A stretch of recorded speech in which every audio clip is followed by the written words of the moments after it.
आदिम श्रमिक संघटना महाराष्ट्र राज्य यांच्यातर्फे विविध मागण्यांसाठी जिल्हाधिकारी यांना निवेदन देण्यात आलं। या निवेदनामध्ये PM जनमन मिशन अंतर्गत राबवण्यात येणाऱ्या विविध योजनांपासून आदिम कातकरी जमात ही दुरावलेली आहे।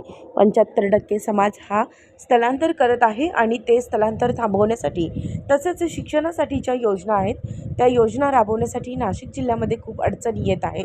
तसेच PM जनमन मिशन अंतर्गत राबवण्यात येणाऱ्या नाशिक जिल्ह्यातील प्रत्येक तहसील कार्यालयात जातीचे प्रमाणपत्र, Aadhaar card, job card, bank passbook, ration card, मतदान कार्ड इत्यादी देण्यात यावे।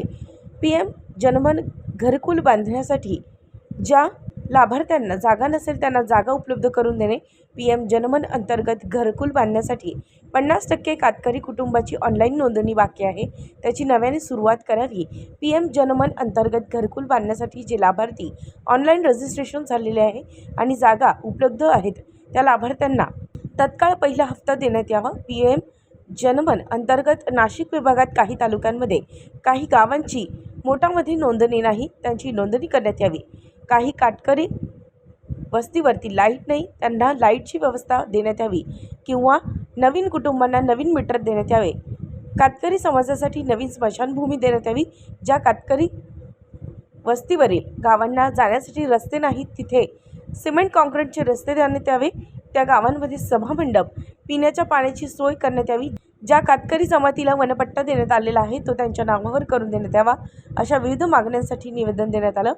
तसेच शासन स्तरावर मुख्य कार्यकारी अधिकारी जिल्हा परिषद नाशिक, अप्पर आयुक्त आदिवासी विकास विभाग नाशिक, प्रकल्प अधिकारी एकात्मिक आदिवासी विकास विभाग नाशिक, जिल्हा ग्रामीण विकास यंत्रणा DRDA नाशिक विभागातील पंचायत समितीतील तहसीलदार यांच्यासोबत संगनमताने बैठक करून तत्काळ योग्य तो न्याय मिळवून द्यावा अशी विनंती श्याम गावित यांनी केली आहे।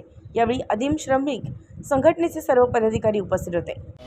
आज दिनांक 14/8/2024 रोजी माननीय जलद शर्मा साहेब यांच्या बैठकीच्या अनुषंगाने PM जनमन अंतर्गत ज्या योजना आपण राबवणार आहोत त्या अनुषंगाने त्यांनी जो बैठकीच्या अनुषंगाने 19 तारीख आणि 23 तारीख या 2 तारखेला जिल्हा परिषद CO, अपर आयुक्त आदिवासी विकास विभाग, प्रकल्प अधिकारी आदिवासी विकास विभाग,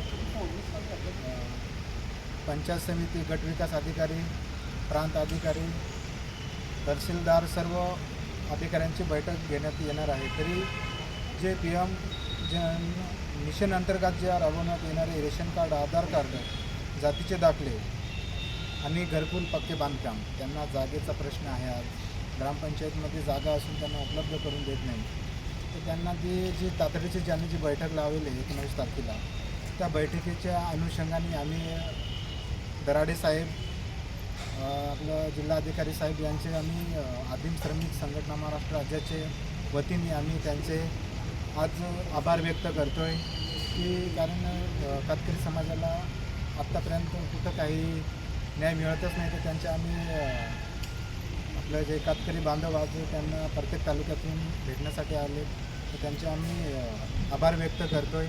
आणि येत्या 19 तारखेला त्यांनी एक बैठक घेऊन त्यांनी जे आमचे PM जनमन अनुषंगातील जे विषय आहेत ते मार्गी लावण्यात यावे हीच आमची अपेक्षा आहे। PM जनमन अंतर्गत जे कलेक्टर साहेब यांनी जी मीटिंग लावलेली आहे त्या अनुषंगाने 19 तारखेला सविस्तर चर्चा होऊन ज्या अडचणी आहेत त्या दूर होतील अशी आम्ही अपेक्षा करतो। श्याम भाऊ आगे बढ़ो, हम तुम्हारे साथ हैं। श्याम भाऊ आगे बढ़ो, हम तुम्हारे साथ हैं।